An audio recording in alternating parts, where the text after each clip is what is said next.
কিরে কি হয়েছে তোর এত মন বেজার করে করিস কে? কো কিছু তো নাই, কি হবো? কিছু হয় না যদি তাহলে এমনি মন বেজার করে করিস কে? না আমার কিছু হয় নাই। আমি তোর চিনি না, তোর কিছু না হইলে তুই এমনি করে তুই বই থাকস না। তুই আমার বন্ধু হয়ে আমার কাছে শেয়ার করাবি না। মন খারাপ না রে, আমার আর বাঁচবার ইচ্ছা হয় না। তাহলে মর, তাড়াতাড়ি মর, শোনা মরলে তার 40 টাকা খাই হারি।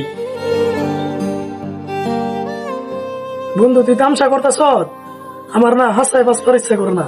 তোর আর কি কমো বন্ধু, যদি ফোন পারিস তাহলে কই। ফ্যামিলিতে আমি একলাই রে, আমার কোনো ব্যাক সাপোর্ট নাই।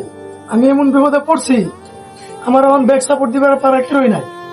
তখন আমি কি করুম তুই ক, আবার আর একটা নতুন ঝামেলা হয়ে পড়ছে। তুই এটুকু প্রবলেমের জন্য মরবার চাইতেছ, সেমনে কি জানি তোর ভালো দিন আইব, একটু ধৈর্য ধর। মরণ কি এত সিধা নিহি, আবার যদি এই কথা কস তোর কিন্তু থাপ রিয়া কান ফাড়ে দিমু। তুই তো কইতেছ কত আর ধৈর্য ধরন যায়, এই ছোটকালে না আমার এই পরিস্থিতি। আজকে ধৈর্য ধরতে ধরতে এত বড় হইলাম। তাই তুই এমন পথ বাইছে নিবি, 1 মিনিটে যে তুই এত বড় ডিসিশন একটা নিয়ে লাইছ। অল্প ঠান্ডা মাথায় ভাবে না কি একটা কর, আল্লাহ তোর জীবনও নিরাশ করবো না। তাহলে এখন কি করবার খুশ ভাই? একটু কে ধৈর্য ধর, তারপর আমি কালকে থেকে দেখতাছি কোন একটা কাম পাই যদি তোরে ভালো দেখে একটা দিতেছি।